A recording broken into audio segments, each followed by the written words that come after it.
Hi guys, Dr. Zoe again. Good morning. This is morning. I'm about to go to work now in a couple of minutes, but I want to just give one quick video. Based on a video I watched last night, a girl coming out to the internet to say, oh, this abroad is not what she expected, it's difficult, it's that. And I've seen a couple of videos about that lately, and I keep asking myself, is it that we parents don't talk to our kids, or your parents don't talk to you about life? Life is not easy. I guarantee you, there is no successful man or woman today that did not pay their dues. Everybody paid their dues. All those people you see, I don't know whether they say it, but I know, and I'll tell you, all of them. Don Jazzy, you know when you hustled in London, in the days, an OG like me can say that. Tiwa Savage, the same thing, Sainsbury, London. Kiss Daniel, remember when he came to this Calgary about 7-8 years ago? We know reached 20, we did that club in Northeast. It was basically, he just came to perform on stage. Nobody knew you then. You paid your dues. Everybody paid their dues. So people should get off the internet and stop misbehaving, crazy. 2001, I left Nigeria as the first son of my father, who was a chief at the time. He didn't want me to leave. He didn't give me a dime. A dime he didn't give me. And I was doing well. I was in Omaha, I was single, I was in the late 20s. I had a bungalow, a generator, and a V-boot at the time. I sold everything. I got a visa to go to Ireland to do an exam. It was a 6-month visa. I sold up everything. Met my father. My father said, you think abroad is easy? Go now. It was my mom that went to ACB that time and collected all her savings. It was around £200. Gave me, I got about £1,000 something from the one I sold everything. And I headed out. I took a bus to Lagos. I had my visa. And believe me, when I was on that bus, I said to myself, okay, this abroad I'm going to, I must succeed no matter what it takes. I was there. 9/11 came. 9/11 came, it was the first obstacle. We didn't need transit visa to go to, it was KLM to go to Amsterdam, but because of 9/11, there was a lot of confusion. They needed transit visa. It was already 2 days to my travel. What do I do? I take one nice guy that works with KLM, collected my passport, endorsed it, blah, blah, blah, almost like, saying I'm safe to go. Then that's how I travel. I rushed to Lagos, bent down, buy jacket, buy hats. That was my first travel. It wasn't easy. I didn't even know what to expect. I only knew my classmates in Dublin then. Enter plane, reach, people, they looked me, because I was, to be honest with you, the way I looked at that time, if I think I'm now, I look like a destitute. And no wonder people were looking at me funny on the plane. I got to Amsterdam. The wait time was 4 hours. I no sit up, I no chop, I no brush it, I no do anything, because I didn't want any story. I wanted to be in Dublin. It was a time to check in again. I enter. It was when I entered the plane to Dublin that I brushed my mouth and chopped small.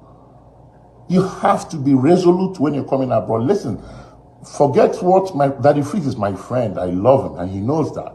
But sometimes, some of the comments is a bit misleading. Oh, this abroad is not what we think it is. This Canada is not what. Anywhere abroad is better than Nigeria, the way Nigeria is now. It's just that you have to pay your dues. You have to put in the grind. Anyway, let me come back to the story. I landed Canada, Dublin at the time, 2021. My friend BBS came to pick me up at the airport. Because of the way I was dressed, even the bag I was carrying was my mom's bag. Because my father didn't send me.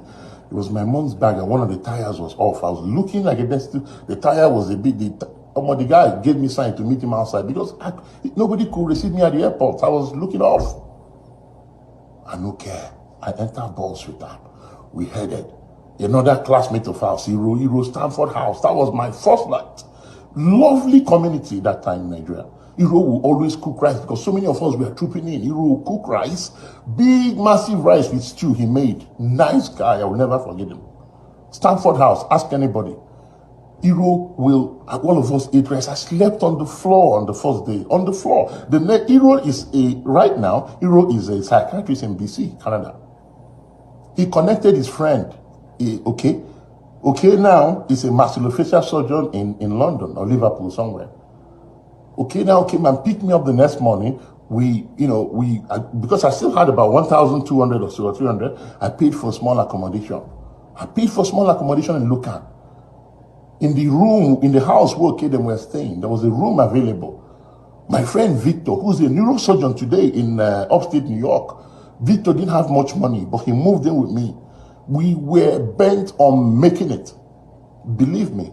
In the next morning, after moving into that local, we wake up, we were walking because there was a lot of money in Ireland and they were building stuff.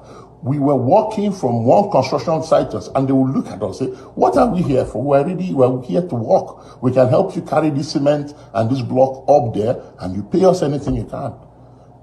Our exam was in 3 months' time, but we needed money to survive. The money I came with was going down. Victor didn't come with much anyway. He was my best buddy, honestly. Anybody that went to University of Nigeria will know all those people I'm talking about. I'm trying to screen it a bit. But the point is, life is not easy. All of us are big boys now and big girls, but we did not start that way. Listen, the only job we got at that time, my first job was a security man, and thank God for that job. Me and Victor, 600 pounds a week. He was taking 3, I was taking 3. That was my first job. Tom, I got forgotten my manager. I was in Dublin 7. I still remember the house today. Even with my asthma, I was a security man in a construction company. I did not mind.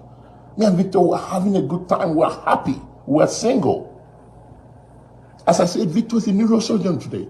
Even some people in this Calgary, if they will remember, some of them were vendors with Evening Herald. They are where they will drop them up. They come and pick them up from near Euro's house and drop them in Dublin 7 where we were security people. So by the time we're starting work around 6 o'clock, they're already there selling paper.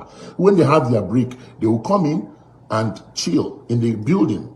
Today, they are professors of medicine in this Calgary, not 1, not 2, not 3. One of them said he was a cleaner. He was travel up and down the steps cleaning things. Life